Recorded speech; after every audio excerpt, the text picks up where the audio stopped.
നമസ്കാരം. ഞാൻ കൊമേഴ്സ് അധ്യാപകൻ അബ്ദുൽ സലാം. നിങ്ങൾക്ക് ബിസിനസ് സ്റ്റഡീസ് എന്ന സബ്ജക്റ്റാണ് ഞാൻ കൈകാര്യം ചെയ്യുന്നത്. ഈ വിഷയത്തിന്റെ പേര് സൂചിപ്പിക്കുന്നത് പോലെ തന്നെ ഇതിൽ ബിസിനസിനെ കുറിച്ചാണ് വളരെ വിശദമായിട്ട് നമുക്ക് പഠിക്കാനുള്ളത്. ബിസിനസിന്റെ ചരിത്രം, വിവിധ ബിസിനസ് സ്ഥാപനങ്ങൾ, അവയുടെ പ്രത്യേകതകൾ, അവ രൂപീകരിക്കുന്ന വിധം, അവയുടെ ഗുണങ്ങൾ, ദോഷങ്ങൾ, അവയ്ക്ക് ആവശ്യമായിട്ടുള്ള മൂലധനം കണ്ടെത്തുന്ന സ്രോതസ്സുകൾ ഏതൊക്കെയാണ്, അതുപോലെ തന്നെ വിവിധ തരത്തിലുള്ള ബിസിനസ് ഓർഗനൈസേഷനുകളായ sole trading concern, partnership firm, joint stock company, ഇവയുടെ പ്രത്യേകതകൾ, അതുപോലെ ആഭ്യന്തര കച്ചവടം, വിദേശ വ്യാപാരം, internal trade and external trade, ഇതിനെക്കുറിച്ചെല്ലാം വളരെ വിശദമായിട്ടുള്ള ഒരു ചർച്ചയാണ് നമ്മൾ ഈ ബിസിനസ് സ്റ്റഡീസിലൂടെ നടത്തുന്നത്. തീർച്ചയായിട്ടും നിങ്ങൾക്കൊരു സംശയം തോന്നും, എന്താണ് ബിസിനസിനെ കുറിച്ച് ഇത്രമാത്രം പഠിക്കാനുള്ളത് എന്ന്. ഒരു രാജ്യത്തിന്റെ സമ്പദ് വ്യവസ്ഥ നിലനിർത്തുന്നതിൽ ഏറ്റവും സുപ്രധാനമായിട്ടുള്ള പങ്കുവഹിക്കുന്ന ഒരു മേഖലയാണ് വ്യാപാര വ്യവസായ മേഖല എന്ന് പറയുന്നത്. നമ്മുടെ രാജ്യത്ത് ആവശ്യമായിട്ടുള്ള ഉൽപ്പന്നങ്ങൾ നിർമ്മിക്കുന്നതും ഉപഭോക്താക്കൾക്ക് ആവശ്യമായിട്ടുള്ള സേവനങ്ങൾ ലഭ്യമാക്കുന്നതും വ്യാപാര സ്ഥാപനങ്ങളാണ് എന്ന് നമുക്ക് കാണാൻ കഴിയും. അതുപോലെ തന്നെ അനേകായിരം ആളുകൾക്ക് തൊഴിൽ നൽകുന്നതും ഈ വ്യാപാര വ്യവസായ മേഖലയാണ് എന്ന് നമുക്ക് മനസ്സിലാക്കാൻ കഴിയും. നമ്മുടെ ദൈനംദിന ജീവിതത്തിൽ നാം ഉപയോഗിക്കുന്ന പല ഉൽപ്പന്നങ്ങളും വിവിധ വ്യാപാര സ്ഥാപനങ്ങൾ നിർമ്മിക്കുകയും അതുപോലെ തന്നെ മറ്റു ചില വ്യാപാര സ്ഥാപനങ്ങൾ വിൽക്കുകയും വഴിയാണ് നമ്മളുടെ കൈകളിൽ എത്തിച്ചേരുന്നത്. ഇപ്പം നിങ്ങൾ ഉപയോഗിച്ചുകൊണ്ടിരിക്കുന്ന മൊബൈൽ ഫോൺ അതൊരു വ്യാപാര സ്ഥാപനത്തിന്റെ ഉൽപ്പന്നമാണ്, അല്ലെങ്കിൽ നിങ്ങളുടെ കമ്പ്യൂട്ടർ അത് മറ്റൊരു വ്യാപാര സ്ഥാപനത്തിന്റെ ഉൽപ്പന്നമാണ്. അതുപോലെ തന്നെ നിങ്ങൾ ആക്സസ് ചെയ്തിരിക്കുന്ന ഇന്റർനെറ്റ് എന്ന് പറയുന്നത് ഒരു വ്യാപാര സ്ഥാപനം നൽകുന്ന സേവനമാണ്. ഇങ്ങനെ ഏത് ഉൽപ്പന്നം നമ്മൾ എടുത്തു നോക്കിക്കഴിഞ്ഞാലും അതെല്ലാം നിർമ്മിക്കുന്നത് അല്ലെങ്കിൽ ആ സേവനം നൽകുന്നത് വ്യാപാര സ്ഥാപനങ്ങളാണെന്ന് നമുക്ക് കാണാൻ കഴിയും. അതുപോലെ തന്നെ ഈ ഉൽപ്പന്നങ്ങൾ നിർമ്മിക്കുന്നതിനും സേവനങ്ങൾ നൽകുന്നതിനുമെല്ലാം ഇത്തരം സ്ഥാപനങ്ങൾക്ക് ഒരുപാട് ആളുകളുടെ പ്രയത്നം ആവശ്യമുണ്ട്, ഒരുപാട് ആളുകൾ ആവശ്യമുണ്ട്. അപ്പോൾ ഒരുപാട് തൊഴിലവസരങ്ങൾ സൃഷ്ടിക്കുന്നത് ഈ വ്യാപാര വ്യവസായ സ്ഥാപനങ്ങളാണ് നമുക്ക് കാണാൻ കഴിയും. അപ്പോൾ ഒരു രാഷ്ട്രത്തിന്റെ സമ്പദ് വ്യവസ്ഥക്ക് വളരെ നിർണായകമായിട്ടുള്ള സംഭാവനയാണ് വ്യാപാര വ്യവസായ മേഖല നൽകുന്നത് നമുക്ക് മനസ്സിലാക്കാൻ കഴിയും. അപ്പോൾ തീർച്ചയായിട്ടും ബിസിനസിനെ കുറിച്ച് പഠിക്കുക, വ്യവസായ മേഖലയെ കുറിച്ച് പഠിക്കുക എന്നുള്ളത് വളരെ പ്രാധാന്യമറിയിക്കുന്നതാണ് എന്ന് നമുക്ക് ഈ ഒരു ചർച്ചയിൽ നിന്ന് മനസ്സിലാക്കാൻ കഴിയും. ഇന്നത്തെ ക്ലാസ്സിൽ ഈ ബിസിനസ് സ്റ്റഡീസ് +1 ബിസിനസ് സ്റ്റഡീസിലെ മൊത്തം ചാപ്റ്റേഴ്സിന്റെ ഒരു ഔട്ട്ലൈൻ ആണ് നിങ്ങൾക്ക് തരാൻ ഉദ്ദേശിക്കുന്നത്. നമ്മുടെ ബിസിനസ് സ്റ്റഡീസിനെ പ്രധാനമായിട്ടും 2 ഭാഗങ്ങളായിട്ട് ഡിവൈഡ് ചെയ്തിട്ടുണ്ട്. Part 1, part 2. പാർട്ട് 1 എന്ന് പറഞ്ഞാൽ ഫൗണ്ടേഷൻ ഓഫ് ബിസിനസിന്റെ അടിസ്ഥാന കാര്യങ്ങളെ കുറിച്ച് പ്രതിപാദിക്കുന്ന കുറച്ച് ചാപ്റ്റേഴ്സ്. അതുപോലെ തന്നെ പാർട്ട് 2 എന്ന് പറയുമ്പോൾ corporate organisation, finance and trade, അതിൽ കുറച്ച് ചാപ്റ്റേഴ്സ്. ഇങ്ങനെ 12 ചാപ്റ്റേഴ്സ് ആണ് നമുക്ക് ബിസിനസ് സ്റ്റഡീസ് +1 പഠിക്കാനുള്ളത്. അപ്പോൾ ആ 11 ചാപ്റ്റേഴ്സിന്റെയും ഒരു ബ്രീഫ് ഡിസ്കഷൻ, അതിൽ എന്താണ് പറഞ്ഞിട്ടുള്ളത് എന്നുള്ളതാണ് ഇന്നത്തെ ഈ ക്ലാസ്സിലൂടെ ഞാൻ നിങ്ങൾക്ക് നൽകാൻ ഉദ്ദേശിക്കുന്നത്. അപ്പോൾ ഈ ക്ലാസ് മൊത്തമായി കേട്ട് കഴിഞ്ഞാൽ നിങ്ങൾക്ക് ബിസിനസ് സ്റ്റഡീസിൽ നമുക്ക് മൊത്തം പഠിക്കാനുള്ള കാര്യങ്ങളെ കുറിച്ചുള്ള ഒരു ഔട്ട്ലൈൻ ലഭിക്കും. അത് നിങ്ങൾ ഈ ക്ലാസ് മുഴുവനായിട്ട് നിങ്ങൾ പഠിക്കേണ്ട ഒരു സംഭവമല്ല, എന്താണ് നിങ്ങൾക്ക് പഠിക്കാനുള്ളതെന്ന് മനസ്സിലാക്കി തരാൻ വേണ്ടി മാത്രമാണ് ഈ ക്ലാസ് നമ്മൾ ചെയ്തിട്ടുള്ളത്. അപ്പൊ നമുക്ക് ക്ലാസ്സിലേക്ക് പ്രവേശിക്കാം. +1 കൊമേഴ്സ് ബിസിനസ് സ്റ്റഡീസ് ഇതിലെ കണ്ടന്റ്സിലേക്ക് വരുമ്പോൾ മൊത്തം ചാപ്റ്റേഴ്സിനെ 2 പാർട്ടുകളായിട്ട് ഡിവൈഡ് ചെയ്തിട്ടുണ്ട്. നമ്മൾ നേരത്തെ മനസ്സിലാക്കിയിട്ടുണ്ട്. പാർട്ട് 1 ഫൗണ്ടേഷൻ ഓഫ് ബിസിനസിന്റെ അടിസ്ഥാനം. പാർട്ട് 1 6 ചാപ്റ്റേഴ്സ് ആണ് ക്രമീകരിച്ചിട്ടുള്ളത്. ഒന്നാമത്തെ ചാപ്റ്റർ എന്ന് പറയുന്നത് നേച്ചർ ആൻഡ് പർപ്പസ് ഓഫ് ബിസിനസിന്റെ സ്വഭാവവും ലക്ഷ്യവുമാണ് ആ ചാപ്റ്ററിൽ പ്രതിപാദിക്കുന്നത്. Second chapter forms of business organisation, വിവിധ തരത്തിലുള്ള ബിസിനസ് സ്ഥാപനങ്ങളെ കുറിച്ചാണ് ഈ ചാപ്റ്ററിലുള്ളത്. Chapter 3 private, public and global enterprises, സ്വകാര്യ, പൊതു, ആഗോള സംരംഭങ്ങളെ കുറിച്ചാണ് ഈ ചാപ്റ്ററിൽ നമ്മൾ പഠിക്കുന്നത്. ചാപ്റ്റർ 4 ബിസിനസ് സർവീസസ്, ബിസിനസ് സേവനങ്ങളെ കുറിച്ചാണ് ഈ ചാപ്റ്ററിൽ പറഞ്ഞിട്ടുള്ളത്. Then chapter 5 emerging modes of business, ഉയർന്നു വരുന്ന പുതിയ ബിസിനസ് രീതികളെ കുറിച്ചാണ് ചാപ്റ്റർ 5 പ്രതിപാദിക്കുന്നത്. Chapter 6 social responsibility of business and business ethics, ഒരു ബിസിനസ് സ്ഥാപനത്തിന്റെ സാമൂഹിക ഉത്തരവാദിത്വവും അതിന്റെ ധാർമ്മികതയും നൈതികതയുമാണ് ഈ ചാപ്റ്ററിൽ കൈകാര്യം ചെയ്തിട്ടുള്ളത്. Part 2 corporate organisation, finance and trade. ഇതിന്റെ സെക്കൻഡ് പാർട്ടിൽ വീണ്ടും 6 ചാപ്റ്റേഴ്സ് നമുക്ക് കാണാം. ഒന്നാമത് ചാപ്റ്റർ 7 എന്ന് പറയുന്നത് ഫോർമേഷൻ ഓഫ് കമ്പനി, ഒരു കമ്പനിയുടെ രൂപീകരണം എങ്ങനെയാണെന്നാണ് ആ ചാപ്റ്ററിൽ പറഞ്ഞിട്ടുള്ളത്. Then sources of business finance ആണ് 8th ചാപ്റ്റർ. ബിസിനസിന്റെ ധനകാര്യ ഉറവിടങ്ങൾ, ഒരു ബിസിനസ് സ്ഥാപനത്തിന് ആവശ്യമായിട്ടുള്ള മൂലധനം ഏതൊക്കെ സ്രോതസ്സിലൂടെയാണ് കണ്ടെത്തുന്നതാണ് ഈ ചാപ്റ്ററിൽ പറഞ്ഞിട്ടുള്ളത്. ദെൻ ചാപ്റ്റർ 9 സ്മോൾ ബിസിനസ്, ചെറുകിട ബിസിനസ് സ്ഥാപനങ്ങളെ കുറിച്ച് വളരെ ഡീറ്റെയിൽ ആയിട്ടുള്ള ഒരു പഠനമാണ് ഈ ചാപ്റ്ററിലൂടെ നടക്കുന്നത്. ദെൻ ചാപ്റ്റർ 10 ഇന്റേണൽ ട്രേഡ്, ആന്തരിക വ്യാപാരം, ആഭ്യന്തര വ്യാപാരം എന്ന് നമുക്ക് പറയാം. ഈ ആഭ്യന്തര വ്യാപാരം എങ്ങനെയാണ്, ഒരു രാജ്യത്തിനകത്ത് നടക്കുന്ന വ്യാപാരം എന്തൊക്കെയാണ് അതിൻ്റെ പ്രത്യേകതകൾ, അതിൻ്റെ ഒരു വിശദമായിട്ടുള്ള പഠനമാണ് ഈ ചാപ്റ്ററിലൂടെ നടക്കുന്നത്. ദെൻ ചാപ്റ്റർ 11, 12 എന്ന് പറഞ്ഞിട്ട് ഒരേ കാര്യം തന്നെയാണ് നമ്മൾ പഠിക്കുന്നത്. International business 1, international business 2. അതായത് ഇതിനെ 2 ചാപ്റ്ററായിട്ട് ക്രമീകരിച്ചെന്നേ ഉള്ളൂ. ഇതിലൂടെ പറയുന്ന വിഷയം ഒന്ന് തന്നെയാണ്. അന്താരാഷ്ട്ര ബിസിനസിനെ കുറിച്ചാണ് ഈ 2 ചാപ്റ്ററിലും പ്രതിപാദിക്കുന്നത്. അപ്പോൾ ഇത്രയും കാര്യങ്ങളാണ് നമ്മൾക്ക് ഫസ്റ്റ് ഇയർ ബിസിനസ് സ്റ്റഡീസിലൂടെ പഠിക്കാനുള്ളത്. ഇനി നമുക്ക് ഈ ഓരോ ചാപ്റ്ററിലും എന്തൊക്കെയാണ് ഉൾപ്പെടുത്തിയിട്ടുള്ളതെന്ന് ഒന്നുകൂടി വിശദമായിട്ട് നോക്കാം. Chapter 1 nature and purpose of business. After studying this chapter you should be able to, ഈ ചാപ്റ്റർ പഠിച്ചു കഴിഞ്ഞാൽ നിങ്ങൾക്ക് ഈ പറയുന്ന കാര്യങ്ങൾ, ഇനി പറയുന്ന കാര്യങ്ങളൊക്കെ മനസ്സിലാക്കാൻ കഴിയും. ഒന്നാമതായത് understand the development of trade and commerce in historical past. ഭൂതകാലത്തിൽ വ്യാപാരത്തിൻ്റെയും വാണിജ്യത്തിൻ്റെയും വികസനത്തെ മനസ്സിലാക്കുക, അതായത് ഹിസ്റ്ററി ഓഫ് ട്രേഡ് നമുക്ക് ഇതിലൂടെ മനസ്സിലാക്കാൻ കഴിയും. Then understand the role of indigenous banking system in trade and commerce.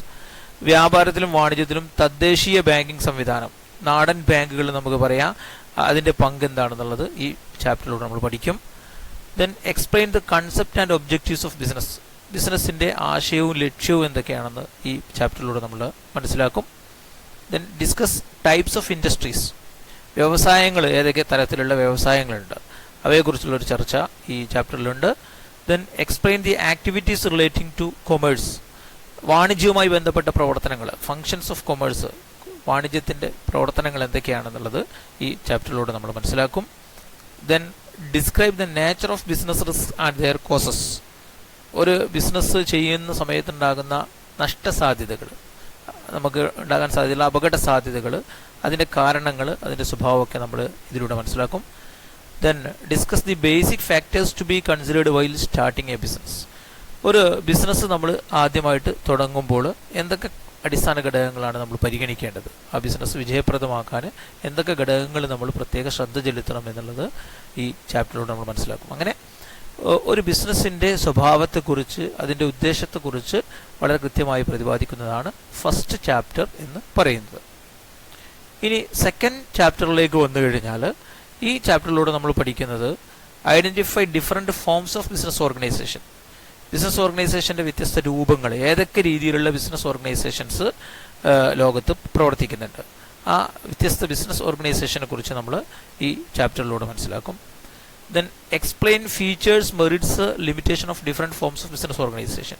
ഈ ഓരോ ടൈപ്പ് ബിസിനസ് ഓർഗനൈസേഷൻ്റെയും പ്രത്യേകതകൾ എന്തൊക്കെയാണ്, സവിശേഷതകൾ എന്തൊക്കെയാണ്, അവയുടെ ഗുണങ്ങൾ, യോഗ്യതകൾ എന്തൊക്കെയാണ്, പരിമിതികൾ എന്തൊക്കെയാണ്, മെറിറ്റ്സ്, ഡിമെറിറ്റ്സ് ഒക്കെ നമ്മൾ ഈ ചാപ്റ്ററിലൂടെ മനസ്സിലാക്കും. Then distinguish between various forms of organisation. ഈ ബിസിനസ് ഓർഗനൈസേഷനുകൾ വ്യത്യസ്ത രൂപത്തിലുള്ള ബിസിനസ് ഓർഗനൈസേഷനുകൾ തമ്മിൽ എങ്ങനെയൊക്കെയാണ് വ്യത്യാസപ്പെട്ടിരിക്കുന്നത്, അവ തമ്മിലുള്ള വ്യത്യാസം എന്താണ്, അത് നമ്മൾ ഈ ചാപ്റ്ററിലൂടെ മനസ്സിലാക്കും. Then discuss the factors determining choice of an appropriate form of business organisation. ഏതൊക്കെ ഘടകങ്ങൾ പരിഗണിച്ചുകൊണ്ടാണ് ഉചിതമായ രീതിയിലുള്ള ഒരു ഫോം ഓഫ് ബിസിനസ് നമ്മൾ തിരഞ്ഞെടുക്കുക. പല രീതിയിലുള്ള ബിസിനസ് ഓർഗനൈസേഷൻ ഉണ്ട്, ഒരു വ്യക്തി മാത്രം നടത്തുന്ന ബിസിനസ് ഉണ്ട്, പാർട്ണർഷിപ്പ് ഉണ്ട്, കമ്പനി ഉണ്ട്, അങ്ങനെ വ്യത്യസ്ത ഫോംസ് ഉണ്ട്. ആ ഫോമിൽ ഏറ്റവും ഉചിതമായത്, ഏറ്റവും നല്ല രീതിയിലുള്ള ഒരു ബിസിനസ് ഓർഗനൈസേഷൻ നമ്മൾ തിരഞ്ഞെടുക്കാൻ ഏതൊക്കെ ഘടകങ്ങളാണ് പരിഗണിക്കേണ്ടത്, അത് ഈ ചാപ്റ്ററിലൂടെ നമ്മൾ മനസ്സിലാക്കും. അപ്പോൾ ഇത്രയും കാര്യങ്ങളാണ് ഫോംസ് ഓഫ് ബിസിനസ് ഓർഗനൈസേഷൻ എന്ന് പറയുന്ന ഈ ചാപ്റ്ററിലൂടെ നമ്മൾ പഠിക്കുന്നത്. ഇനി തേർഡ് ചാപ്റ്ററിലേക്ക് നമ്മൾ വന്നു കഴിഞ്ഞാൽ അതിൽ പറയുന്നത് പ്രൈവറ്റ്, പബ്ലിക് ആൻഡ് ഗ്ലോബൽ എന്റർപ്രൈസസുകളെ കുറിച്ചാണ്. സ്വകാര്യ, പൊതു, ആഗോള സ്ഥാപനങ്ങൾ, ഇവയുടെ പ്രത്യേകതകൾ എന്തൊക്കെയാണെന്നാണ് ഈ ചാപ്റ്ററിലൂടെ പഠിക്കുന്നത്. Explain the concept and characters of business, ബിസിനസിന്റെ ആശയവും സവിശേഷതകളും വിശദീകരിക്കാൻ നമ്മൾ ഇതിലൂടെ പഠിക്കും. Then explain the features of different forms of public enterprises, namely departmental, statutory corporation and government company. അതായത് വിവിധ പൊതുമേഖലാ സ്ഥാപനങ്ങളായിട്ടുള്ള ഡിപ്പാർട്ട്മെന്റൽ ഓർഗനൈസേഷന്, സ്റ്റാറ്റ്യൂട്ടറി കോർപ്പറേഷന്, ഗവൺമെന്റ് കമ്പനികളെ കുറിച്ച്, അതിന്റെ സവിശേഷതകളെ കുറിച്ച് നമ്മൾ ഈ ചാപ്റ്ററിലൂടെ പഠിക്കുന്നു. Critically examine the changing role of the public sector, പൊതുമേഖലാ സ്ഥാപനങ്ങളുടെ മാറിക്കൊണ്ടിരിക്കുന്ന പങ്കിനെ കുറിച്ച്, അവയുടെ പുതിയ രീതിയിൽ അവയിൽ വരുന്ന മാറ്റങ്ങളെ കുറിച്ചാണ് നമ്മൾ മറ്റൊരു കാര്യം ഇതിലൂടെ പഠിക്കുന്നത്. Then explain the features of global enterprises, global എന്റർപ്രൈസസിന്റെ, ആഗോള സംരംഭങ്ങളുടെ സവിശേഷതകൾ ഇതിലൂടെ നമ്മൾ പഠിക്കും. ദെൻ understanding benefits of joint ventures, സംയുക്ത സംരംഭങ്ങളുടെ നേട്ടങ്ങൾ ഈ ചാപ്റ്ററിലൂടെ നമ്മൾ മനസ്സിലാക്കും. അങ്ങനെ സ്വകാര്യ, പൊതുമേഖല, ആഗോള സ്ഥാപനങ്ങളെ കുറിച്ചുള്ള വളരെ ഡീറ്റെയിൽ ആയിട്ടുള്ള ഒരു പഠനമാണ് ഈ ചാപ്റ്ററിലൂടെ നമ്മൾ നടത്തുന്നത്. Then chapter 4 business services, business സേവനങ്ങളെ കുറിച്ചാണ് ഈ ചാപ്റ്ററിൽ പറഞ്ഞിട്ടുള്ളത്. State the characteristics of services, എന്നാണ് സേവനങ്ങളുടെ സവിശേഷതകൾ. അതേപോലെ തന്നെ ഡിസ്റ്റിങ്വിഷ് സർവീസസ് ഫ്രം ഗുഡ്സ്, സേവനങ്ങളും ചരക്കുകളും തമ്മിൽ, ഉൽപ്പന്നങ്ങളും തമ്മിൽ എങ്ങനെ വ്യത്യാസപ്പെട്ടിരിക്കുന്നു. Classify different types of business services, വ്യത്യസ്ത തരത്തിലുള്ള ബിസിനസ് സർവീസുകൾ ഏതൊക്കെയാണ്. അതേപോലെ explain the concept of e banking, e banking എന്ന് പറഞ്ഞാൽ അതിന്റെ ആശയം എന്താണ്, അതുകൊണ്ട് ഉദ്ദേശിക്കുന്നത് എന്താണ്. Identify and classify different types of insurance policies and describe different types of warehouses, വ്യത്യസ്ത ഇൻഷുറൻസ് പോളിസികൾ ഏതൊക്കെയാണ്, അതുപോലെ തന്നെ വിവിധ തരം വെയർ ഹൗസുകൾ ഏതൊക്കെയാണ്.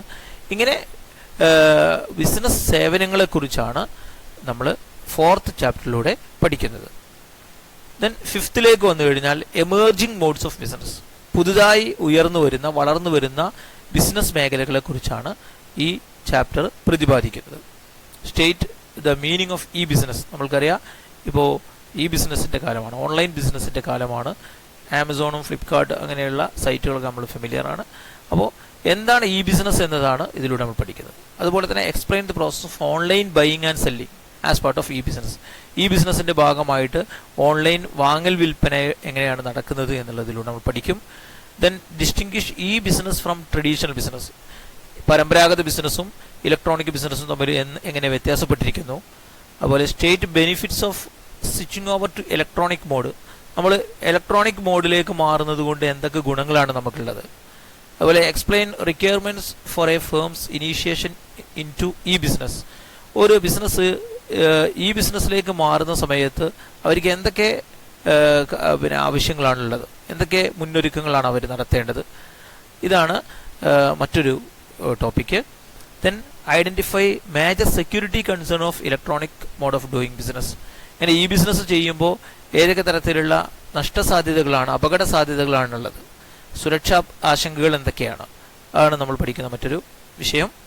Then discuss the need for business process outsourcing, business process ഔട്ട്സോഴ്സിങ്ങിന്റെ ആവശ്യകത, പുറം കരാർ എന്ന് നമ്മൾ പറയും. ബിസിനസ് ചില കാര്യങ്ങൾ പുറത്തുള്ള ഏജൻസിയെ കൂടി ചെയ്യിക്കുന്നു. ആ ബിസിനസ് പ്രോസസ് ഔട്ട്സോഴ്സിംഗ് എന്നാൽ എന്താണ്, understanding the scope of BPO അഥവാ ബിസിനസ് പ്രോസസ് ഔട്ട്സോഴ്സിങ്ങിന്റെ വ്യാപ്തി എത്രമാത്രമുണ്ട്. ഇങ്ങനെയുള്ള emerging modes of business, business മേഖലയിൽ പുതുതായി ഉയർന്നു വരുന്ന പുതിയ രീതികളെ കുറിച്ചാണ് നമ്മൾ 5th ചാപ്റ്ററിലൂടെ പഠിക്കുന്നത്. ദെൻ 6th ചാപ്റ്ററിലേക്ക് വന്നു കഴിഞ്ഞാൽ social responsibility of business and business ethics, വ്യാപാര സ്ഥാപനങ്ങളുടെ സാമൂഹിക ഉത്തരവാദിത്വം എന്താണ്, അവർ പാലിക്കേണ്ട ബിസിനസ് ധാർമ്മികതകൾ, നൈതികതകൾ എന്താണ്. ഇതാണ് ഈ ചാപ്റ്ററിലൂടെ നമ്മൾ നോക്കുന്നത്. Explain the concept of social responsibility, സാമൂഹിക ഉത്തരവാദിത്തത്തിന്റെ ആശയം നമ്മൾ ഇതിലൂടെ പഠിക്കുന്നു. Discuss the need four social responsibility, business സ്ഥാപനങ്ങൾക്ക് ഇങ്ങനെ സാമൂഹിക ഉത്തരവാദിത്തത്തിന്റെ ആവശ്യകത എന്താണെന്നുള്ളത് ഇതിലൂടെ നമ്മൾ മനസ്സിലാക്കും. Then identify social responsibility towards different interest group, വിവിധ സ്റ്റേക്ക് ഹോൾഡേഴ്സിന്, ബിസിനസ്സുമായി ബന്ധപ്പെട്ട വിവിധ കക്ഷികളോടുള്ള സാമൂഹിക ഉത്തരവാദിത്തം എന്തൊക്കെയാണ്, അത് ഇതിലൂടെ നമ്മൾ മനസ്സിലാക്കുന്നു. and analyze the relationship between business and environmental protection. ബിസിനസ്സും പരിസ്ഥിതി സംരക്ഷണവും തമ്മിലുള്ള ബന്ധം നമ്മൾ ഇതിലൂടെ മനസ്സിലാക്കും. Then define the concept of business ethics and state elements of business ethics. Business ധാർമ്മികത, ബിസിനസ് നൈതികത എന്ന ആശയം ഇതിലൂടെ നമ്മൾ നിർവചിക്കുകയും അതിൻ്റെ ഘടകങ്ങൾ ഓരോന്നോരോന്നായിട്ട് നമ്മൾ മനസ്സിലാക്കുകയും ചെയ്യുന്നു. അതാണ് social responsibilities of business and business ethics എന്ന് പറയുന്ന ചാപ്റ്ററിൻ്റെ പ്രതിപാദ്യ വിഷയമെന്ന് പറയുന്നത്. ദെൻ ചാപ്റ്റർ 7 വന്നു കഴിഞ്ഞാൽ ഫോർമേഷൻ ഓഫ് എ കമ്പനി, ഒരു കമ്പനിയുടെ രൂപീകരണവുമായി ബന്ധപ്പെട്ടാണ് ഈ ചാപ്റ്റർ ഉൾപ്പെടുത്തിയിട്ടുള്ളത്. First specify the important stages in the formation of A company. ഒരു കമ്പനിയുടെ രൂപീകരണത്തിലെ പ്രധാന ഘട്ടങ്ങൾ എന്തൊക്കെയാണ്, അതുപോലെ തന്നെ describe the steps involve in each stage of company formation. ഒരു കമ്പനിയുടെ കമ്പനി രൂപീകരണത്തിൻ്റെ ഓരോ ഘട്ടത്തിലും ഉൾപ്പെട്ടിരിക്കുന്ന ഘട്ടങ്ങൾ എന്തൊക്കെയാണ്, ഓരോ ഘട്ടത്തിലും എന്തൊക്കെ സ്റ്റെപ്സ് നമ്മൾ ഫോളോ ചെയ്യണം. Then specify the documents to be submitted to the registrar of companies.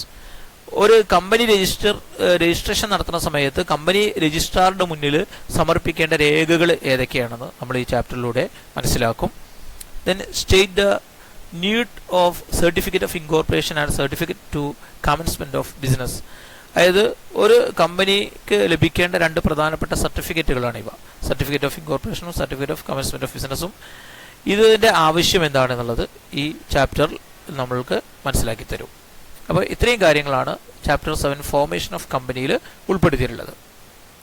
Then chapter 8 source of business finance എന്ന് പറയുന്ന ഈ 8ാമത്തെ ചാപ്റ്ററിൽ പ്രതിപാദിച്ചിരിക്കുന്നത് ഒരു ബിസിനസ് അതിനാവശ്യമായിട്ടുള്ള മൂലധനം കണ്ടെത്തുന്ന ഉറവിടങ്ങളെക്കുറിച്ചാണ്. സോഴ്സസ് ഓഫ് ബിസിനസ് ഫിനാൻസ്, ഏതൊക്കെ രീതിയിലാണ് ഒരു ബിസിനസ് സ്ഥാപനം അതിനാവശ്യമായിട്ടുള്ള ക്യാപിറ്റൽ കണ്ടെത്തുന്നത് എന്നാണ് ഈ ചാപ്റ്ററിൽ പ്രതിപാദിച്ചിട്ടുള്ളത്. State the meaning, nature and importance of business finance. Business ഫിനാൻസിൻ്റെ അർത്ഥം, സ്വഭാവം, പ്രാധാന്യം എന്നിവ ഇതിലൂടെ നമ്മൾ പഠിക്കുന്നു. Then classify the various source of business finance. Business ഫിനാൻസിൻ്റെ ബിസിനസ്സിന് ആവശ്യമായിട്ടുള്ള പണത്തിൻ്റെ വിവിധ സ്രോതസ്സുകൾ ഏതൊക്കെയാണ്, സോഴ്സസ് ഏതൊക്കെയാണ് നമ്മൾ ഇതിലൂടെ പഠിക്കും. Then evaluate merits and limitations of various source of finance. ഇങ്ങനെ നമ്മൾ വ്യത്യസ്ത സോഴ്സ് ഓഫ് ഫിനാൻസുകൾ തിരഞ്ഞെടുക്കുമ്പോൾ ആ ഓരോ സോഴ്സ് ഓഫ് ഫിനാൻസിൻ്റെയും നമ്മൾ മൂലധനം കണ്ടെത്തുന്ന ഓരോ മാർഗത്തിൻ്റെയും ഗുണദോഷങ്ങൾ എന്തൊക്കെയാണെന്നുള്ളതിലൂടെ നമ്മൾ മനസ്സിലാക്കും. Then identify international source of finance. നമ്മുടെ രാജ്യത്തിന് പുറത്തുനിന്ന് വിദേശ രാജ്യങ്ങളിൽ നിന്ന് അന്താരാഷ്ട്ര ധനകാര്യ മാർക്കറ്റിൽ നിന്ന് എങ്ങനെ പണം കണ്ടെത്താം, അതിൻ്റെ സ്രോതസ്സുകൾ ഏതൊക്കെയാണെന്ന് ഈ ചാപ്റ്ററിലൂടെ നമ്മൾ പഠിക്കുന്നു. Then examine the factors that affect the choice of N appropriate source of finance.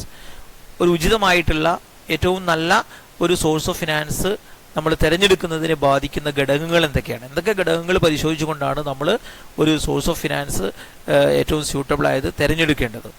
ഇത്രയും കാര്യങ്ങളാണ് ഈ സോഴ്സ് ഓഫ് ഫിനാൻസ് എന്ന് പറയുന്ന ഈ ചാപ്റ്ററിലൂടെ നമ്മൾ പഠിക്കുന്നത്.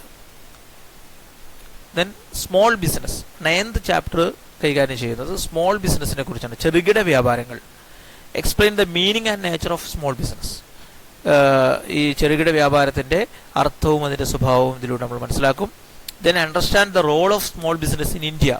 ഇന്ത്യയിൽ ചെറുകിട ബിസിനസ്സിൻ്റെ പങ്ക് എന്താണ്, ഇന്ത്യൻ ബിസിനസ് മേഖലയിൽ ചെറുകിട ബിസിനസ് വഹിക്കുന്ന പങ്ക് എന്താണെന്നുള്ളത് ഇതിലൂടെ നമ്മൾ പഠിക്കുന്നു. Then analyse problems of small business. ഈ ചെറുകിട വ്യാപാര മേഖല നേരിടുന്ന പ്രതിസന്ധികൾ, പ്രശ്നങ്ങൾ എന്തൊക്കെയാണെന്ന് ഇതിലൂടെ നമ്മൾ പഠിക്കും. Then classify the different forms of assistance provide by the government to small business particularly in rural and hilly area. ചെറുകിട ബിസിനസ് മേഖലയ്ക്ക് പ്രത്യേകിച്ച് ഗ്രാമീണ മലയോര പ്രദേശങ്ങളിൽ സർക്കാർ നൽകുന്ന വിവിധ തരത്തിലുള്ള സഹായങ്ങൾ എന്തൊക്കെയാണെന്ന് നമ്മൾക്ക് ഈ ചാപ്റ്ററിലൂടെ മനസ്സിലാക്കാൻ കഴിയും. ഇതാണ് ചെറുകിട വ്യാപാരം അഥവാ സ്മോൾ ബിസിനസ് എന്ന് പറയുന്ന ഈ ചാപ്റ്ററിൽ ഉൾക്കൊള്ളിച്ചിട്ടുള്ളത്. ദെൻ 10th ചാപ്റ്ററിലേക്ക് വന്നു കഴിഞ്ഞാൽ ഇന്റേണൽ ട്രേഡ് അഥവാ ആഭ്യന്തര വ്യാപാരം, ഒരു രാജ്യത്തിനകത്ത് നടക്കുന്ന വ്യാപാരത്തെക്കുറിച്ചാണ് നമ്മൾ ഇതിൽ ചർച്ച ചെയ്യുന്നത്. Describe the meaning and types of internal trade. ഈ ഇന്റേണൽ ട്രേഡിന്റെ അർത്ഥവും അതിൻ്റെ വ്യത്യസ്ത തരത്തിലുള്ള ഇന്റേണൽ ട്രേഡുകളും അതാണ് ഇതിലൂടെ നമ്മൾ പഠിക്കുന്നത്. ആഭ്യന്തര വ്യാപാരത്തിന്റെ അർത്ഥവും അത് തരങ്ങളും, അതായത് ഏതൊക്കെ തരത്തിലുള്ള ഇന്റേണൽ ട്രേഡ് ഉണ്ട്, ഹോൾസെയിൽ ട്രേഡ്, റീറ്റെയിൽ ട്രേഡ് എന്നൊക്കെ നിങ്ങൾ കേട്ടിട്ടുണ്ടായിരിക്കും. അതാണ് നമ്മൾ ഇവിടെ ഇന്റേണൽ ട്രേഡിന്റെ ഡിഫറെന്റ് ടൈപ്സ് ആയിട്ട് നമ്മൾ മനസ്സിലാക്കുന്നത്. Then specify the services of wholesalers to manufacturers and retailers. ഈ ഹോൾസെയിലേഴ്സ് ആയിട്ടുള്ള ആളുകൾ മാനുഫാക്ചേഴ്സിനും റീറ്റെയിലേഴ്സിനും, നിർമ്മാതാക്കൾക്കും അതുപോലെ ചെറുകിട വ്യാപാരികൾക്കും ചില്ലറ കച്ചവടക്കാർക്കും നൽകുന്ന സേവനങ്ങൾ എന്തൊക്കെയാണ്. അതേപോലെ തന്നെ explain the services of retailers ഈ മേഖലയ്ക്ക് നൽകുന്ന സേവനങ്ങൾ എന്തൊക്കെയാണ്. അതുപോലെ തന്നെ classify the types of retailers, ഏതൊക്കെ തരത്തിലുള്ള ചില്ലറ വ്യാപാരികളുണ്ട്, ടൈപ്സ് ഓഫ് റീറ്റെയിലേഴ്സ് ആരൊക്കെയാണ്. അതേപോലെ explain the form of small scale and large scale retailers, ഏതൊക്കെ രീതിയിലുള്ള സ്മോൾ സ്കെയിൽ റീറ്റെയിലേഴ്സും ലാർജ് സ്കെയിൽ റീറ്റെയിലേഴ്സും ഉണ്ട്. ചെറുകിട വൻകിട ചില്ലറ വ്യാപാരികൾ എന്ന് നമുക്ക് പറയാം. ചില്ലറ വ്യാപാരികളിൽ തന്നെ സ്മോൾ സ്കെയിലിൽ ബിസിനസ് നടത്തുന്ന ആളുകളുണ്ട്, ലാർജ് സ്കെയിലിൽ ബിസിനസ് നടത്തുന്ന ആളുകളുണ്ട്. അപ്പൊ അത്തരത്തിലുള്ള സ്ഥാപനങ്ങൾ ഏതൊക്കെയാണ് അത് ഇതിലൂടെ നമ്മൾ പഠിക്കുന്നു.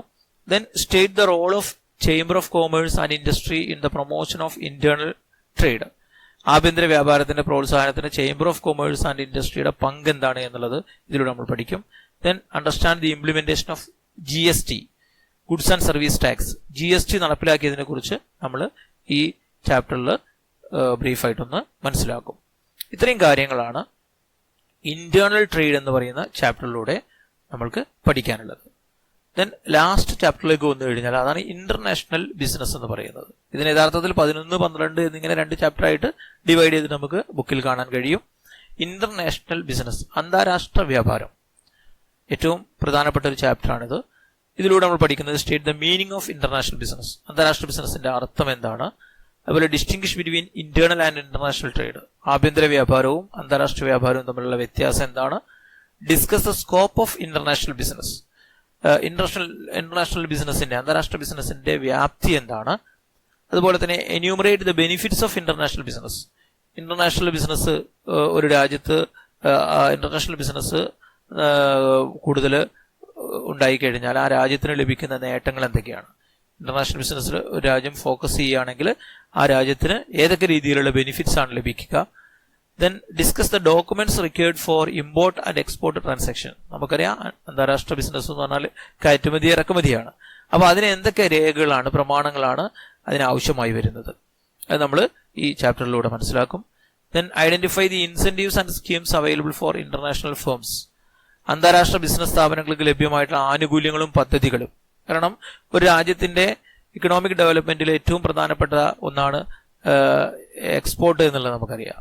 അപ്പോൾ അന്താരാഷ്ട്ര ബിസിനസ് കൂടുതൽ ചെയ്യാൻ കഴിയുന്നതിനനുസരിച്ചാണ് ആ രാജ്യം സാമ്പത്തികമായിട്ട് അഭിവൃദ്ധിപ്പെടുക.